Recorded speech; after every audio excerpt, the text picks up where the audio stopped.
الحمد لله رب العالمين، والصلاة والسلام على سيد الأنبياء والمرسلين نبينا محمد بن عبد الله وعلى آله وصحبه ومن تبعهم بإحسان إلى يوم الدين. أما بعد، أعوذ بالله من الشيطان الرجيم.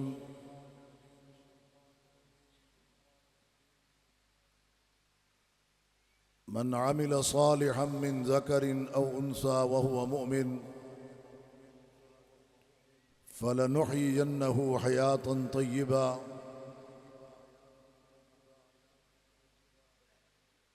والحمد لله القائل: يا أيها الذين آمنوا كتب عليكم الصيام كما كتب على الذين من قبلكم لعلكم تتقون. وقال رسول الله صلى الله عليه وسلم: من صام رمضان إيمانا واحتسابا غفر له ما تقدم من ذنبه، أو كما قال صلی اللہ علیہ وسلم. قابل قدر معزز سامعین کرام، انتہائی قابل احترام تشریف لانے والی ماں اور بہنوں، آج ہم شہید ملت حضرت علامہ احسان الہی ظہیر شہید رحمۃ اللہ علیہ کے مرکز میں جمع ہے. اس وقت جس کی قیادت فضیلت الشیخ برادر محترم حضرت علامہ حافظ ابتسام الہی ظہیر حفظہ اللہ اور ان کے جگر گوشہ حافظ قیم الہی ظہیر صاحب کر رہے ہیں، اللہ شہید اسلام کے اس مرکز کو تا قیام قیامت شاد و آباد رکھے. میں چونکہ فیصل آباد سے 3 پروگرام کر کے آ رہا ہوں اور 3:15 بجے واپس فیصل آباد پہنچ کے ہی وتر پڑھانا ہے، تو آج آپ سے طویل مدت کے بعد ہونے والی یہ ملاقات بڑی ہی مختصر ہوگی. اللہ اس حاضری کو قبول فرما لے. رمضان المبارک کا مہینہ ہماری تربیت کے لیے، فوز و فلاح کے لیے، کامیابی اور کامرانی کے لیے، تزکیہ نفس اور محاسبہ نفس کے لیے آیا ہے. اللہ احکم الحاکمین نے اس میں روزے فرض فرمائے ہیں جو ارکان اسلام میں سے ایک اہم ترین رکن ہے. اللہ تبارک و تعالی نے یہ مہینہ اور اس میں فرض کیے گئے روزے ہمیں بھوکا پیاسا مارنے کے لیے نہیں بلکہ ہماری تربیت کے لیے فرض کیے ہیں. ہمارے اندر غریب پروری کا جذبہ پیدا کرنے کے لیے فرض کیے ہیں. حضرات گرامی، روزے اللہ نے اس لیے فرض کیے کہ میرے اور آپ کے اندر ایثار اور قربانی کا جذبہ پیدا ہو. اس لیے فرض کیے ہیں کہ ہمارے اندر تقوی، پرہیزگاری، للہیت پیدا ہو. اس لیے فرض کیے ہیں کہ ہمارے خد و خال، ہماری فکر و نظر صحیح ہو سکے. اللہ تبارک و تعالی نے ہم پر روزے فرض کر کے ہمیں یہ احساس دلانے کی کوشش کی ہے کہ ہم بھوکوں اور پیاسوں کا احساس اور ان کے لیے ہمدردی اپنے اندر پیدا کریں، ورنہ اللہ کے خزانے میں رزق اور خوراک کی کوئی کمی نہیں ہے، اور نہ ہی ہم اس مہینے میں کمی کرتے ہیں۔ 3 مہینے کی خوراک ہم اس 1 مہینے میں کھاتے ہیں، اور ایسی پرلطف عبادت ہے کہ جو شروع بھی کھانے سے ہوتی ہے اور ختم بھی کس پہ ہوتی ہے؟ کھانے پہ ہوتی ہے۔ حضرات گرامی،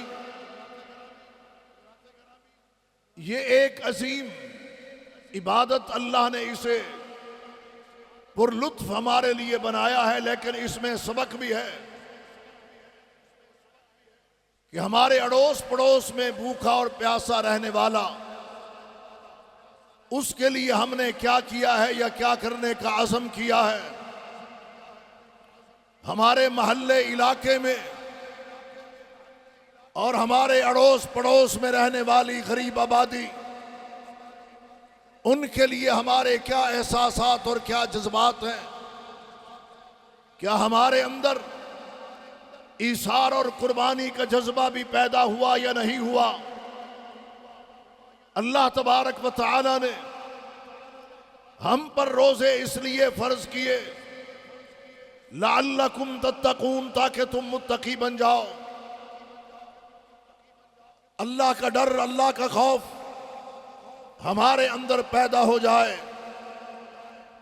کیا روزہ رکھ کے میرے اندر اللہ کا ڈر، اللہ کا خوف پیدا ہوا ہے یا نہیں ہوا؟ للہیت آئی ہے یا نہیں آئی؟ عاجزی انکساری پیدا ہوئی ہے یا نہیں ہوئی؟ پھر میں نے اللہ کے حکم پر سحر سے لے کے افطار تک پورا وقت کھانا پینا بند رکھا ہے۔ کس کے کہنے پہ؟ کس کے آرڈر پہ؟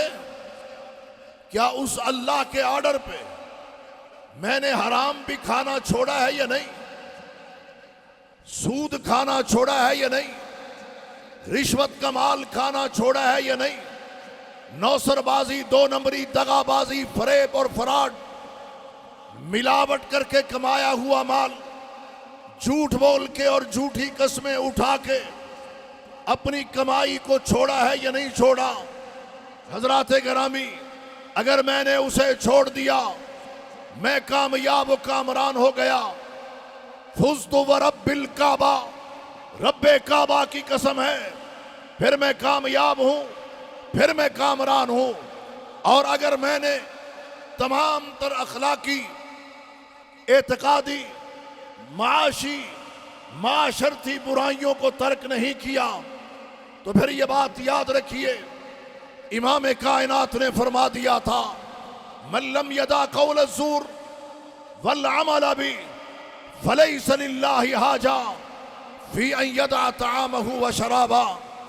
وہ شخص جس نے قول زور کو، جھوٹ اور غیبت کو، چغلی اور نمیمہ کو، غلط گواہی دینے سے جو باز نہیں آیا، جھوٹ بولنے سے جو باز نہیں آیا، اور گندے اعمال کو اس نے ترک نہیں کیا، فلیس للہ حاجہ فی ان یدع طعامہ و شرابہ، اللہ کو قطعاً اس کے بھوکا اور پیاسا رہنے کی ضرورت نہیں ہے۔ وہ روزہ نہ بھی رکھے تو اللہ کو اس کی پرواہ نہیں ہے۔ اللہ روزے کے ذریعے ہمیں ماڈل، مثالی، آئیڈیل، بہترین مسلمان بنانا چاہتے ہیں۔ کیا میں نے رمضان میں اپنے آپ کو مثالی مسلمان بنانے کی کوشش کی ہے؟ کیا میں نے اپنے آپ کو بہترین مسلمان بنانے کی کیا کوشش کی ہے؟ اگر کی ہے تو میں کامیاب ہوں، اور اگر میں نے نہیں کی تو پھر یہ بات یاد رکھیے، یہ ایک تفریح تھی جو میں نے کی ہے، جس کا فائدہ میرے جسم کو تو ہو سکتا ہے مگر میری دنیا اور میری آخرت کو نہیں ہو سکتا۔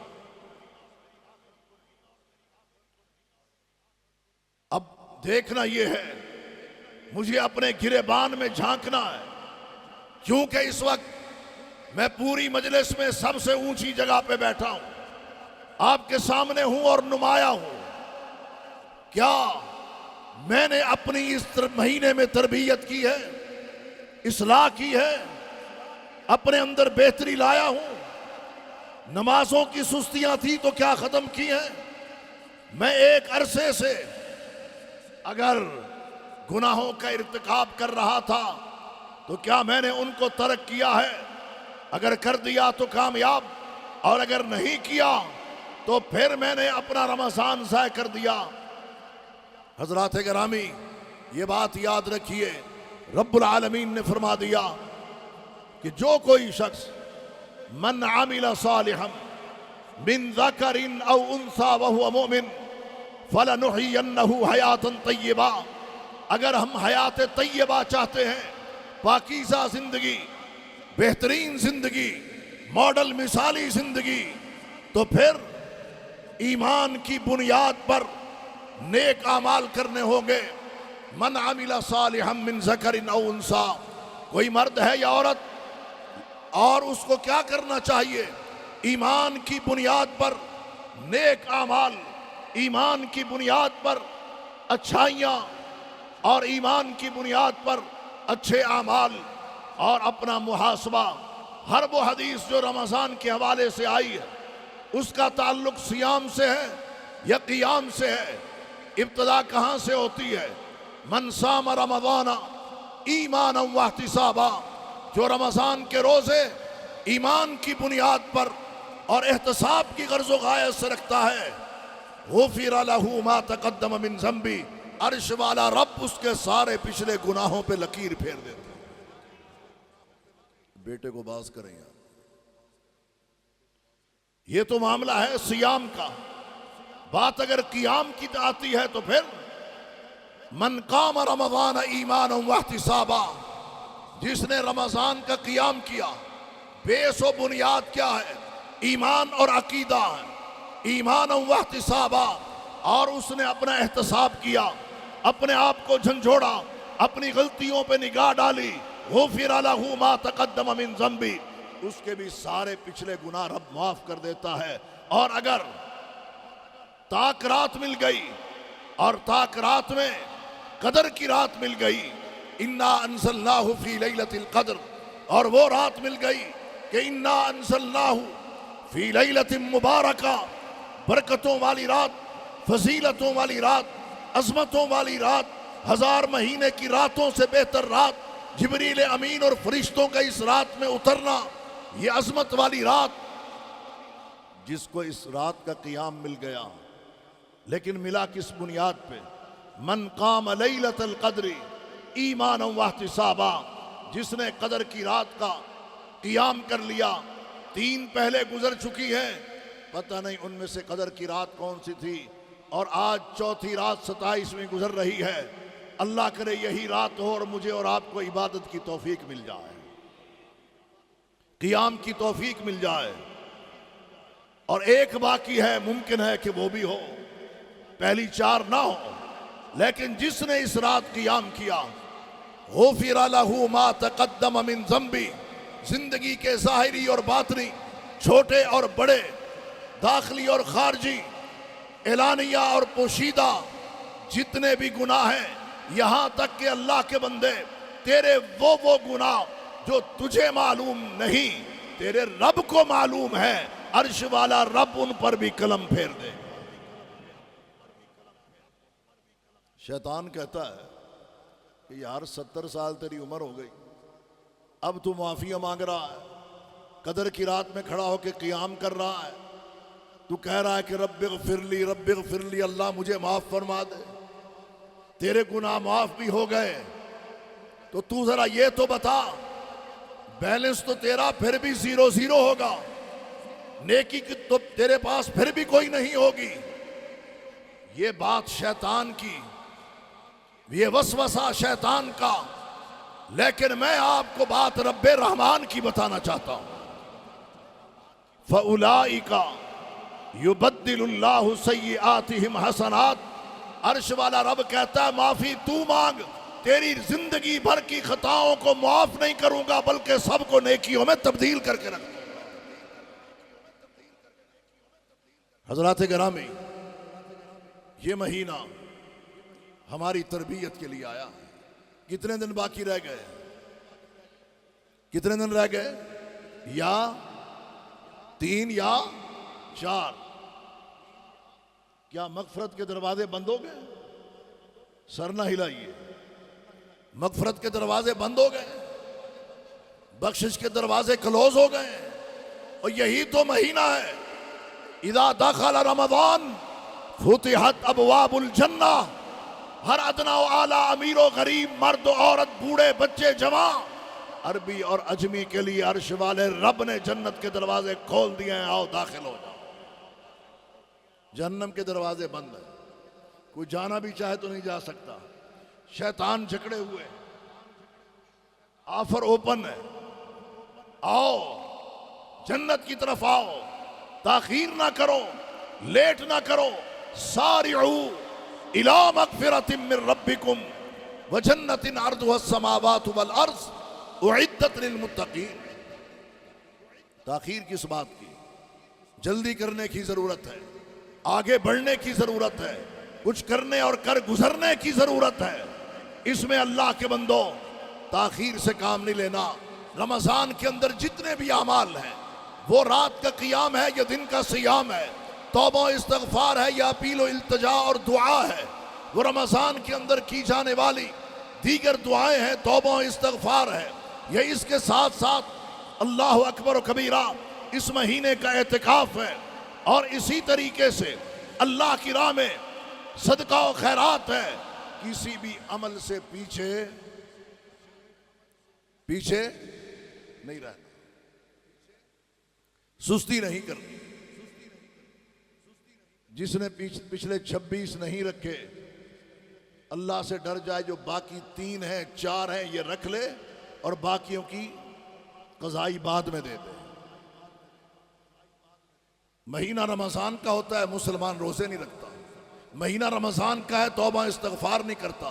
مہینہ رمضان کا ہے، اللہ سے اپیل و التجا نہیں کرتا۔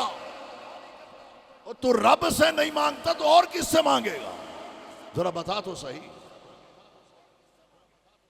میں نے یہ دیکھا ہے کہ جو عرش والے رب سے نہیں مانگتا وہ در در سے مانگتا ہے، ہر گھر سے مانگتا ہے، ہر دہلیز پہ جاتا ہے، ہر جگہ سے دھکے کھاتا ہے، لیکن وہ ایک در ہے جہاں سے ملتا ہے تو عزت کے ساتھ ملتا ہے۔ اور وہ عظیم ذات کہ اللہ یغضب ان ترکت سؤالہ وابن آدم حین یسأل یغضب، اللہ اس وقت غیظ و غضب میں آتا ہے جب اس کا بندہ ہو کے اس سے نہیں مانگتا۔ اس رب سے نہ مانگو تو غصے میں آتا ہے، انسانوں سے مانگو تو وہ ناراض ہو جاتے ہیں۔ تو پھر کس سے مانگنا چاہیے؟ اسی اللہ سے مانگنا چاہیے۔ جو نہیں مانگ رہے ان کو مانگنا چاہیے۔ اللہ اکبر و کبیرہ۔ جو اعتکاف بیٹھے ہیں اللہ ان کا قبول فرمائے۔ اسی طریقے سے اس مہینے میں اللہ کے حبیب تیز و تند ہواؤں سے زیادہ تیز اللہ کی راہ میں کیا کرتے تھے؟ خرچ کرتے تھے۔ کیا کرتے تھے؟ خرچ کرتے تھے۔ اور یہاں لوگوں کی صورتحال کیا ہے؟ کوئی 5 سال سے، کوئی 7 سال سے، کوئی 10 سال سے زکوٰۃ دبا کے بیٹھا ہوا، خود زکوٰۃ کھا رہا ہے، اور پھر کہتے ہیں بیماریاں وہ پیدا ہو گئی ہیں، نہ کسی ٹیسٹ میں آ رہی ہیں۔ ایسی بیماریاں پیدا ہو گئی ہیں جن کے اوپر دوائی بھی کوئی اثر نہیں کر رہی۔ وہ کیسے اثر کرے گی؟ لمحہ فکریہ ہے۔ جو شخص 8 لوگوں کا، سورہ توبہ آیت نمبر 60، 8 لوگوں کا حق کھا رہا ہو، انما الصدقات للفقراء والمساکین والعاملین علیہا والمؤلفۃ قلوبہم وفی الرقاب والغارمین وفی سبیل اللہ وابن السبیل، 8 لوگوں کا حق خود کھا رہا ہے۔ زکوٰۃ اس کے اوپر فرض ہے، بنتی ہے، ادا نہیں کرتا، نکالتا نہیں، خود کھا رہا ہے 8 لوگوں کا حق۔ اس کے اندر بیماریاں نہیں پھوٹیں گی تو اور کیا ہو؟ بات میں صحیح کہہ رہا ہوں یا غلط کہہ رہا ہوں؟ کئی سالوں سے زکوٰۃ روک کے بیٹھے ہیں۔ یہ مہینہ دینے کا ہے یا نہیں ہے؟ دینے کا ہے۔ لیکن جی چراتے ہیں۔ کئی بیمار ایسے ہیں جو آ کے کہتے ہیں کہ یہ بیماریاں، یہ تکلیفیں، لیکن ٹیسٹ کرواتے ہیں۔ ٹھیک، میں پوچھتا ہوں زکوٰۃ دی ہے؟ کہتے ہیں بس یہ 4-5 سال ہوئے نہیں دی۔ آپ اگر اجازت دیں تو میں آپ سے ایک سوال پوچھوں۔ کیوں جی؟ پوچھ لوں۔ ایک شخص ہے جس کی زکوٰۃ 20 لاکھ بنتی ہے، کتنی بنتی ہے؟ اس کا کوئی رشتہ دار آ کے کہتا ہے یار مجھے زکوٰۃ میں سے 2 لاکھ دے دے، میں غریب ہوں، تیرا رشتہ دار ہوں، مستحق ہوں، میرے حالات بڑے خراب ہیں۔ یہ اس کو 2 لاکھ روپیہ 20 میں سے نکال کے دے دیتا ہے، اور کئی سالوں سے زکوٰۃ دے ہی نہیں رہا۔ جب اس نے 20 میں سے 2 نکالے، باقی کتنے بچے؟ جی 18 بچ گئے۔ 6 مہینے گزرتے ہیں، وہی شخص دوبارہ اس کے پاس آ کے کہتا ہے کہ میرے بیٹے کے لیے اپنی بچی کا رشتہ دے دے، یہ دے گا؟ سوال میرا یہ ہے، اب بول کے بتاؤ، دے گا؟ کیوں؟ پرسنالٹی کلیش، پرسنالٹی کلیش ہے۔ کوئی عقل مند کہے یار بچہ نیک ہے، صالح ہے، دے دے، کہتا یار نہیں دے سکتا۔ کہتا کیوں؟ کہتا ہے جس دن 2 لاکھ لے کے گیا تھا میری نظروں سے اسی دن گر گیا۔ تو اس سے 2 لاکھ لے کے گیا، تیری نظروں سے گر گیا، تو برس سے زکوٰۃ نہیں دے رہا، تو رب کی نظروں سے نہیں گرا۔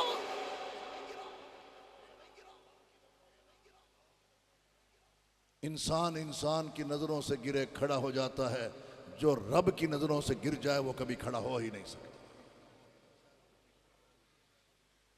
جس طرح رشوت کھانا حرام ہے، سود کھانا، چوری کرنا، ڈاکے کا مال، ناپ تول میں کمی کر کے مال کمانا، زکوٰۃ روک کے خود کھانا۔ اب بولو، ہوں آواز کا ہٹا ہی۔ کتنے لوگوں کا وہ بندہ حق کھاتا ہے؟ کتنے لوگوں کا؟ 8 کا۔ میں اگر یہ کہوں کہ طالبان علوم نبوت کا بھی وہ حق کھا رہا ہے، مسکینوں، فقیروں، غریب کا حق کھا رہا ہے، وہ مظلوم مہاجروں، مجاہدوں، غازیوں، کشمیریوں اور غزہ کے باسیوں کا بھی حق کھا رہا ہے، تو اس میں کوئی شک نہیں، کیونکہ یہ سارے مصارف زکوٰۃ میں آتے ہیں، اور یہ شخص ان کا حق کھا کے بیٹھا ہے۔ پھر پوچھتا ہے کہ بیماری ایسی ہے جس کی سمجھ نہیں آ رہی، تو رب کے ساتھ اپنے معاملے سیدھے کر لے، اللہ تیری صحت بھی درست کر دے گا، تیری معیشت بھی مستحکم کر دے گا۔ اللہ اکبر و کبیر۔ آنکھوں سے انسان دیکھ رہا ہوتا ہے۔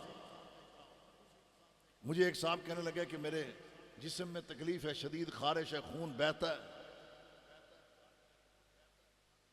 میں نے کہا چیک اپ نہیں کروایا؟ کہتے ہیں کروایا ہے، آپ کسی اچھے سے ڈاکٹر کا بتائیں۔ میں نے کہا کیا کہتے ہیں ڈاکٹر؟ کہتے ہیں سمجھ نہیں آ رہی۔ میں نے کہا کتنا عرصہ ہو گیا زکوٰۃ نہیں دی؟ کہتے ہیں 5 سال۔ میں کہ رب کعبہ کی قسم ہے، حساب کر کے 5 سال کی زکوٰۃ تو نکال دے، تیرے جسم کی خارش بھی ختم ہو جائے گی، خون بہنا بھی بند ہو جائے گا، کیونکہ تو 8 لوگوں کا حق کھا کے بیٹھا ہے۔ لمحہ فکریہ ہے۔ ہمارا رب کے اوپر کوئی اعتماد نہیں ہے کہ حدیث قدسی ہے، رب خود کہہ رہا ہے انفق یا ابن آدم سننفق علیک، میرے بندے تو میری راہ میں خرچ کر، تو دیتا چلا جا، میں رب عطا کرتا چلا جاؤں۔ پھر بھی ہم روک کے بیٹھے اور ان کا حق کھا رہے ہیں۔ جنہوں نے ٹکر لی ہے تو کن کے ساتھ؟ اسرائیل کے ساتھ۔ اکیلا اسرائیل نہیں، دنیا کے 20 ممالک اسرائیل کے ساتھ تھے۔ کیا ان کا ٹارگٹ صرف غزہ تھا؟ نہیں، جزیرۃ العرب تھا، گریٹر اسرائیل، عظیم تر اسرائیل کا خواب جو وہ پورا کرنا چاہتے ہیں انشاءاللہ کبھی پورا نہیں ہوگا۔ ان کا خواب جزیرۃ العرب پہ قبضے کا کیوں ہے؟ اس لیے کہ میرے اور آپ کے نبی نے کہا تھا اخرج الیہود والنصارى من جزیرۃ العرب، یہود و نصارہ کو جزیرۃ العرب سے باہر نکال پھینکو، کیونکہ یہ لوگ بدعہد ہیں، یہودی عیار ہیں، یہودی مکار ہیں، یہودی فریبی ہیں، یہودی فراڈیے ہیں، بدعہدی کرنے والے ہیں۔ انہوں نے مدینہ کے اندر رہ کے بھی محمد مصطفیٰ کے ساتھ، احمد مجتبیٰ کے ساتھ بد عہدی کی ہے۔ یہی وجہ ہے کہ ان کا علاج محمد الرسول اللہ صلی اللہ علیہ وسلم نے پھر اپنی تلوار کے ساتھ، صحابہ کی یلغار کے ساتھ کیا ہے۔ پھر صرف مدینہ میں نہیں کیا بلکہ آپ صلی اللہ علیہ وسلم خیبر تک ان کے پیچھے گئے ہیں۔ خیبر پہنچ کر ان کی ٹھکائی کی ہے، ان کی مرمت اس لیے کی ہے کہ انہوں نے قدم قدم پہ بد عہدی کی ہے۔ اور امام کائنات نے کہا تھا اخرج الیہود والنصارى من جزیرۃ العرب، جزیرۃ العرب میں امن و امان کے قیام کے لیے ضروری ہے کہ ان کو یہاں سے نکال دیا جائے۔ وہ نقشہ لے کے بیٹھے، بیت المقدس پر قابض ہیں، مکہ مدینے پہ قبضہ کرنا چاہتے ہیں، انشاءاللہ کبھی نہیں کر پائیں گے۔ یہ خواب لے کے آئے تھے، اپنا میزائل لے کے آئے تھے، اپنی ٹیکنالوجی لے کے آئے تھے، اپنا ناقابل تسخیر ٹینک بھی لے کے آئے تھے، سارا کچھ لے کے آئے کہ ہم یوں غزہ سے گزرتے ہوئے جزیرۃ العرب کے اوپر قبضہ کر لیں گے۔ ہوا کیا؟ جب مقابلے میں مجاہد آ کے کھڑا ہوتا ہے تو پھر نتیجہ کیا نکلتا ہے؟ ان کا اثاثہ بھی ختم ہوتا ہے، ان کی ٹیکنالوجی بھی ٹھنڈی پڑ جاتی ہے، اور ان کا وہ ٹینک جو دنیا کو کہہ رہے تھے آؤ مارکیٹنگ کرو، خریداری کرو، ہم نے ایسا ٹینک بنایا جو ناقابل تسخیر ہے۔ مجاہد نے جب راکٹ لانچر میں ڈال کے داغا ہے، اس ٹینک کے پرخچے اڑتے ہوئے فضاؤں میں نظر آئے ہیں۔ دنیا دنگ رہ گئی، یہ کیسے ہوا؟ میں نے کہا بتاتا ہوں کیسے ہوا۔ وما رمیت اذ رمیت ولکن اللہ رما، یہ مجاہد نے نہیں مارا، یہ عرش والے رب نے مارا۔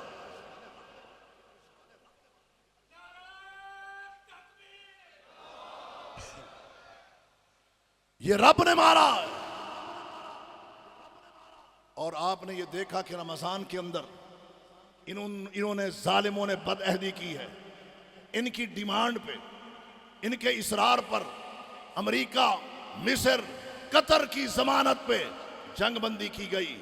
شرائط مجاہدین کی تھی، اہل غزہ کی تھی، ڈیمانڈ ان کی تھی، یہ سارا معاہدہ ہوا۔ پھر توڑا کس نے؟ مسلمانوں نے یا یہودیوں نے؟ یہودیوں نے توڑا۔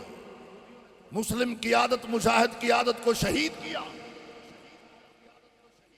کہتے ہیں جی کیوں توڑا ہے؟ میں نے کہا یہ وہی بدبخت ہیں جنہوں نے محمد مصطفیٰ سے کیا ہوا معاہدہ بھی اسی لیے ان کی مرمت ہوئی۔ خیبر میں آپ صلی اللہ علیہ وسلم اسی لیے گئے۔ میں نے وہ سارے قلعے دیکھے ہیں خیبر کے، میں نے وہ میدان بھی دیکھا زمانہ طالب علمی جب وہاں پڑھتے تھے، وہاں سے بیٹھ کے سازشیں کر رہے تھے۔ ان کی سازشوں کو کچلنے اور دبانے کے لیے محمد مصطفیٰ صحابہ کا لشکر لے کے خود گئے۔ اور اس وقت کا نیتن یاہو کون تھا؟ مرحب، کون تھا؟ میدان میں نکل کھڑا ہوا۔ بات مختصر کر رہا ہوں، تفصیل میں نہیں جا رہا۔ آ کے کیا کہتا ہے؟ کون ہے جو میرا مقابلہ کرے؟ قد علمت خیبر انی مرحب ذات السلاح بطل مجرب، میرا نام مرحب ہے، خیبر مجھے جانتا ہے، اسلحہ سے لیس ہوں، جواں مرد ہوں، تلوار کا دھنی ہوں، گھوڑ سوار ہوں۔ کون ہے جو میرے مقابلے میں آئے گا، اترے گا؟ اس وقت کا نیتن یاہو۔ اللہ کے حبیب نے کس کو اتارا؟ سیدنا علی المرتضیٰ کو اتارا۔ آنکھیں خراب تھی تو لعاب لگا کے بھیجا۔ کوئی آئی ڈراپس اتنے تیزی سے اثر نہیں کرتے جتنا محمد مصطفیٰ نے کے لعاب نے اثر کر دکھایا۔ سیدنا علی المرتضیٰ نے سنا تو کہا سن پھر، تو کیا ہے؟ تو میرا سن، میں کون ہوں؟ انا الذی سمتنی امی حیدرا کلیس غابات کریہ المنظرا، میں وہ ہوں جس کا پیدا ہوتے ہی اس کی ماں نے نامی شیر رکھا۔ کیا رکھا ہے؟ میں جب کسی پر جھپٹتا ہوں جنگلی شیر کی طرح جھپٹتا ہوں اور اس کا حلیہ بگاڑ کے رکھ دیتا ہوں۔ پھر یہودیوں کا حلیہ علی اور مرتضیٰ نے بگاڑا، مرحب کے ٹکڑے کیے۔ اللہ کے نبی نے خیبر کا میدان فتح کیا۔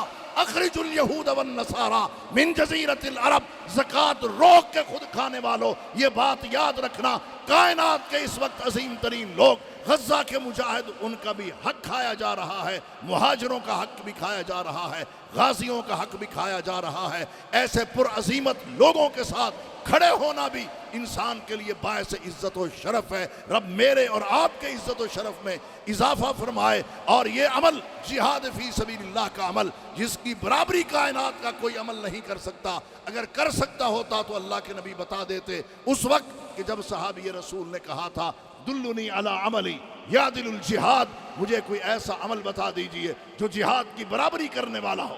یہ نہیں کہا جو جہاد سے اوپر ہو۔ امام کائنات نے فرمایا لا اجدہ، میں ایسا کوئی عمل نہیں دیکھتا جو جہاد سے اوپر ہو۔ جہاد اسلام کی چوٹی ہے، کوہان ہے، عظمت کا نشان ہے، عزت کا نشان ہے۔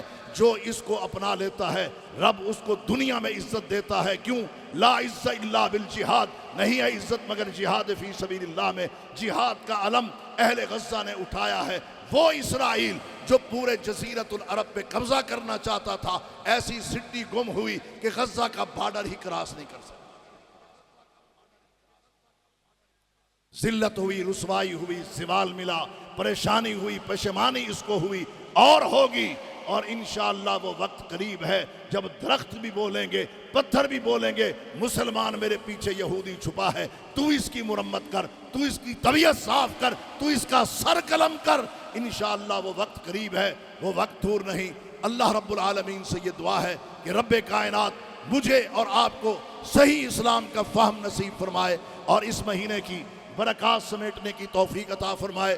آخر میں پھر دعا گو ہوں اور شکریہ بھی ادا کرتا ہوں برادر محترم فضیلت الشیخ حضرت علامہ حافظ ابتسام الہی ظہیر صاحب حفظہ اللہ تعالیٰ کا۔ میں ان کی بات کو ٹال نہیں سکتا تھا، جس طرح میں نے کہا کہ ابھی 3 پروگرام فیصل آباد سے کر کے آ رہا ہوں اور صبح 3 بجے جا کے وطر بھی پڑھانا ہے، وہاں تقریر بھی کرنی ہے۔ اللہ رب العالمین ان کو صحت دے، ایمان اور سلامتی والی زندگی عطا فرمائے۔ حضرت علامہ شہید رحمت اللہ علیہ کے مرکز کو اللہ شاد و آباد رکھے۔ وآخر دعوانا الحمدللہ رب